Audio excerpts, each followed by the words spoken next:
Welcome back to Sugar Freedom. I'm Catherine Gordon, the author of Sugar Freedom and also of Keep the Change, Transform Your Body for Good, available at Amazon.com.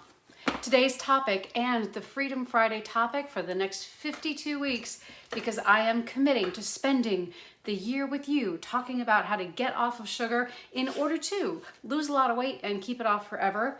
Committing to Freedom Fridays for 52 weeks, making this the year of sugar freedom so that we can replace sugar with more life, abundant living, lots of fun, lots of energy, and lots of good health. Good health. I am on Quora.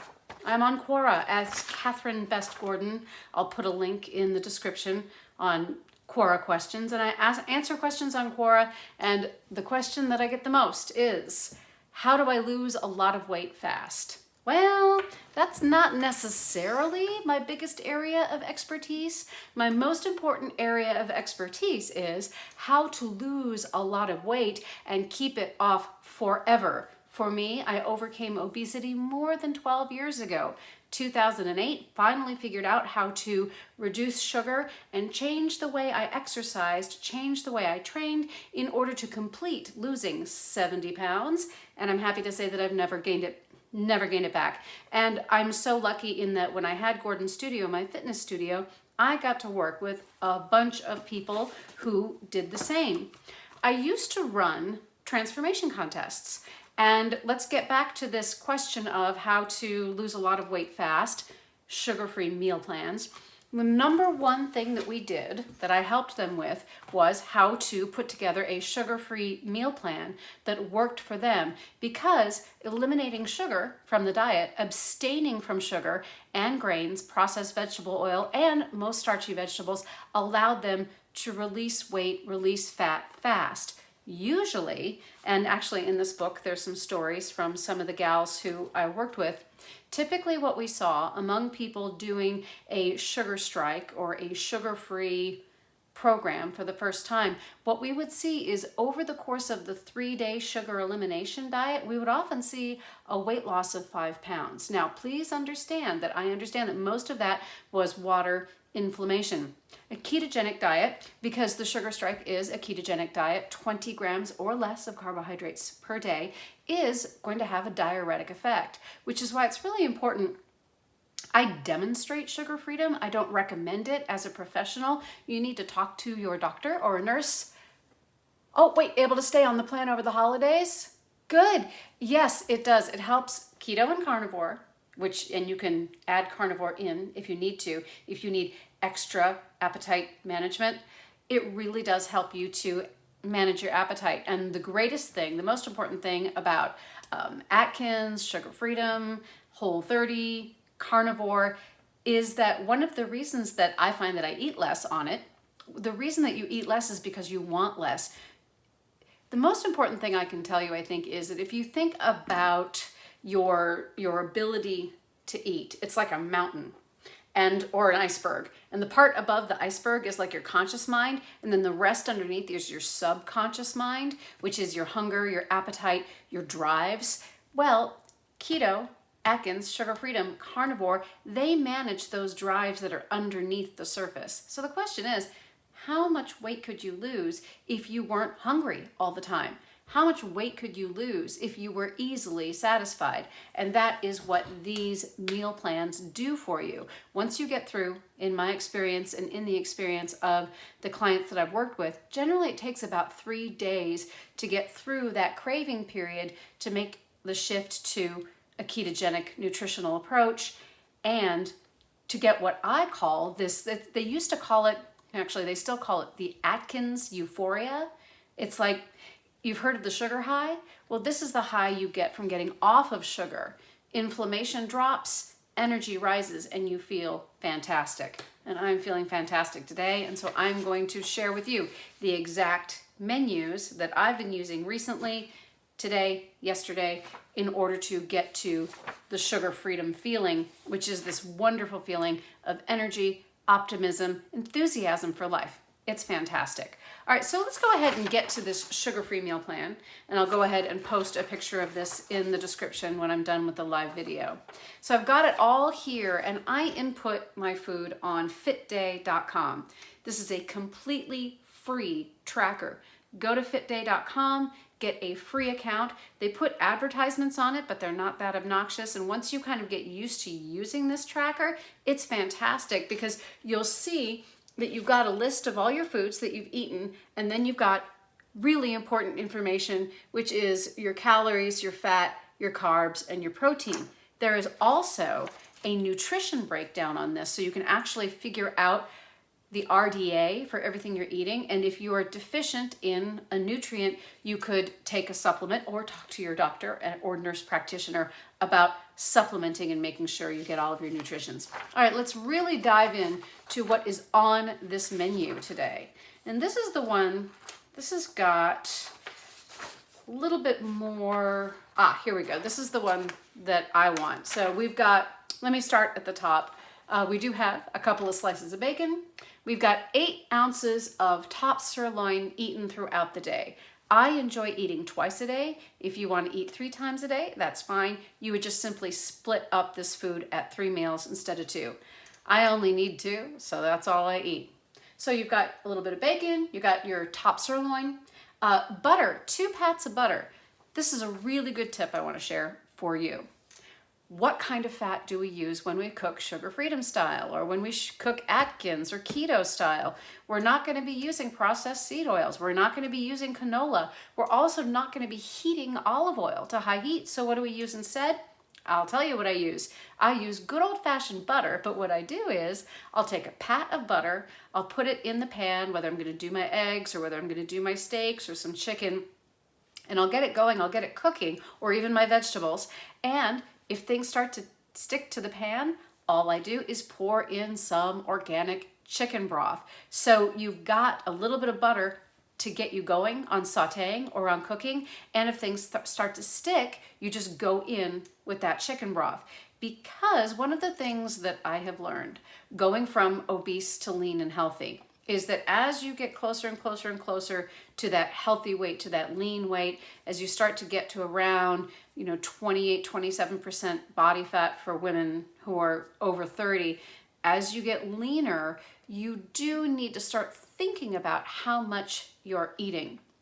Let me put it to you this way. When I was obese, when I was at 170, 175 and starting on this, I could go, all I had to do was cut the sugar, cut the grains, cut the fruit, and the weight would just fall off magically.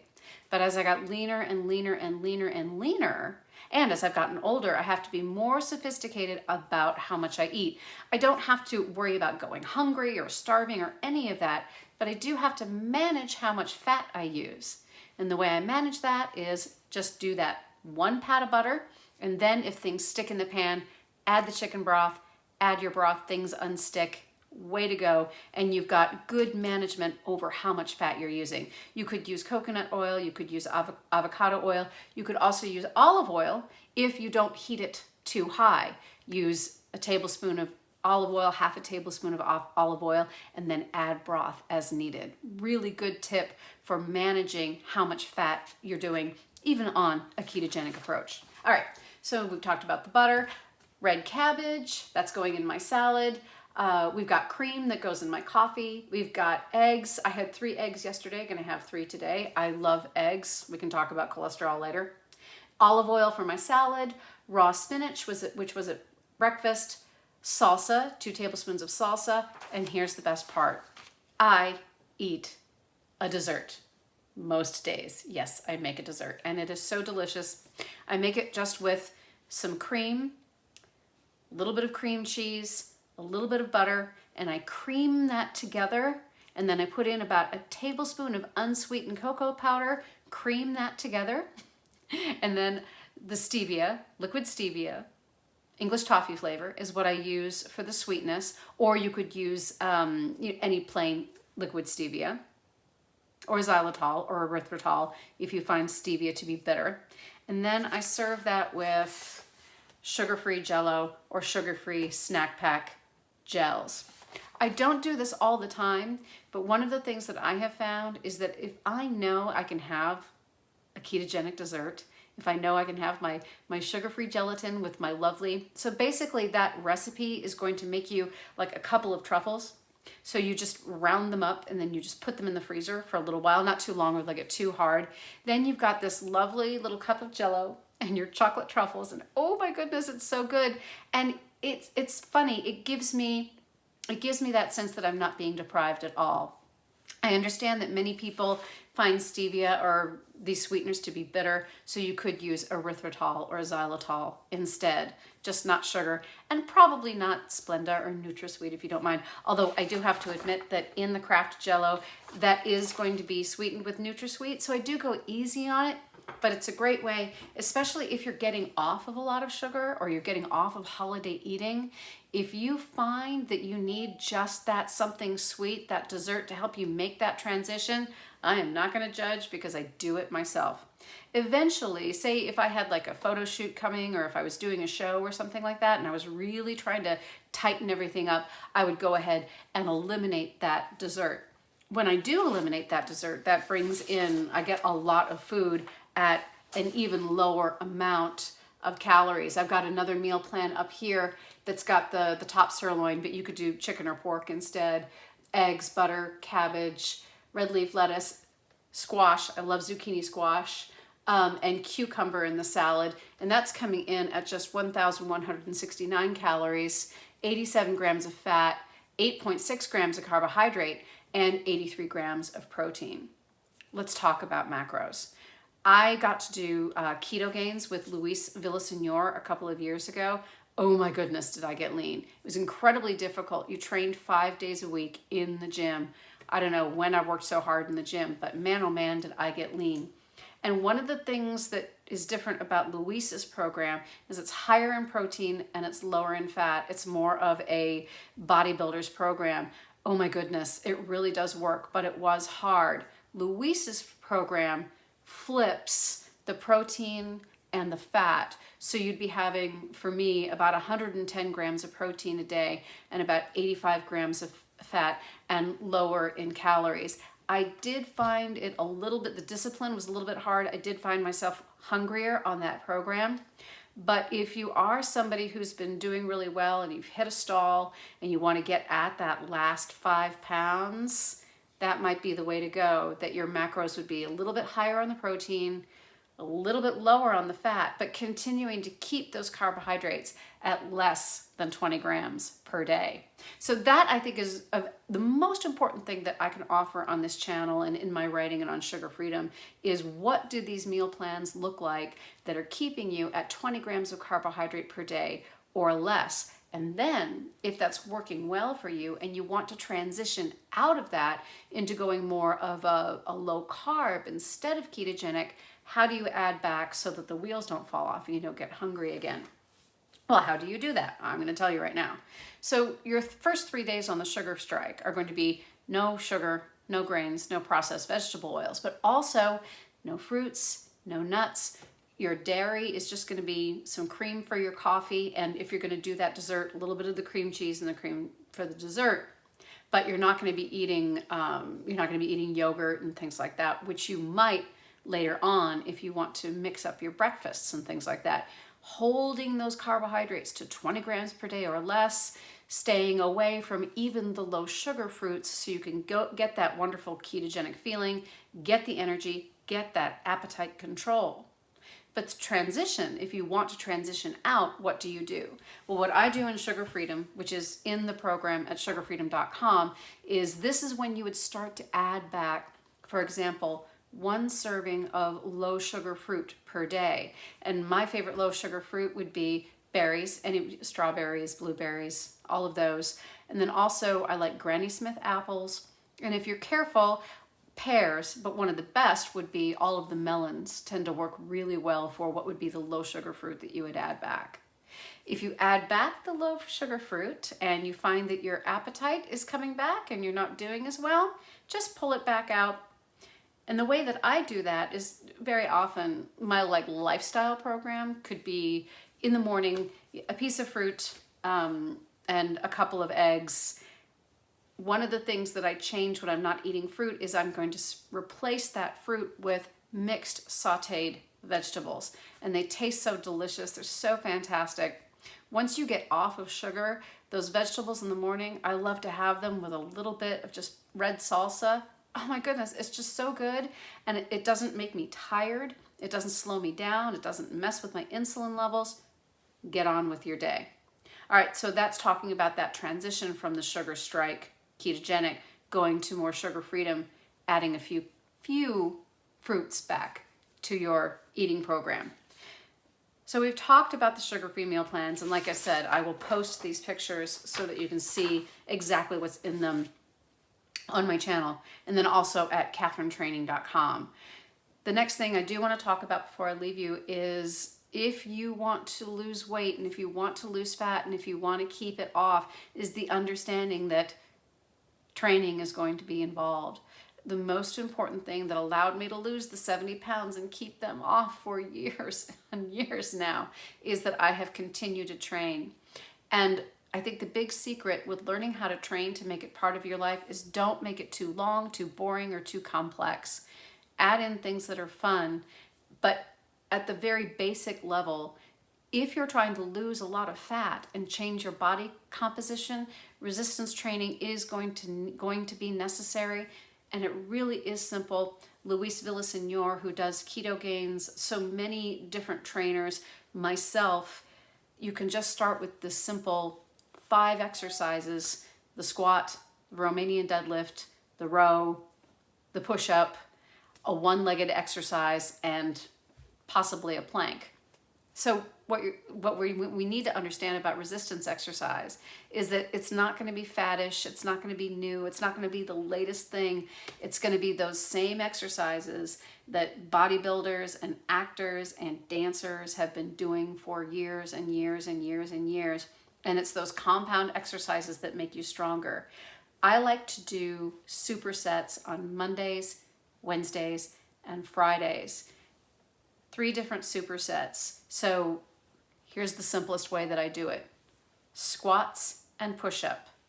That's superset number 1. Romanian deadlifts and rows. That's superset number 2. And then a single leg reverse lunge and curls. That would be superset number 3. I mean, it's so simple. And of course, I will post those as well. But any trainer that you're going to go to, whether you're paying a personal trainer or whether you're getting programs online, if you're looking at resistance training, just those basic exercises are always going to be there. So if you can master those exercises and you can learn how to do them just using body weight and then add weights later, if those become part of your lifestyle, I know it's boring, but it's true. If you can make that part of your life on Monday, Wednesday, and Friday, I do my supersets, and then get on with your life, you will get stronger, you will stay strong, and you'll make sure that you don't get loose skin, and you'll have body recomposition instead of losing muscle. So there it is for today. I'm going to be coming back each week. We're going to make this a year of sugar freedom and giving you new tips and new ideas. And I always am going to be giving you my book recommendation of the week.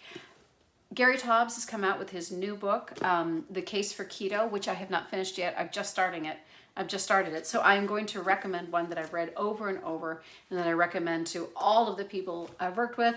Why We Get Fat and What to Do About It by Gary Taubes. It gives you this awareness of why keto works, of why sugar makes us fat and hungry, about why sugar makes us store fat instead of burning fat as energy. And I think that this is probably the most important thing that I can tell people in terms of the research and the science underneath sugar freedom, Why We Get Fat and What to Do About It by Gary Taubes. Remember my motto, and I hope it'll be your motto too, which is eat for yourself. I want you to find a way to eat and to train and to rest and to have fun that makes healthy, smart eating part of your life for all of your life so that you can lose the weight that you need to lose and keep it off forever. All right, be well, everybody, and make it a wonderful day. Bye-bye.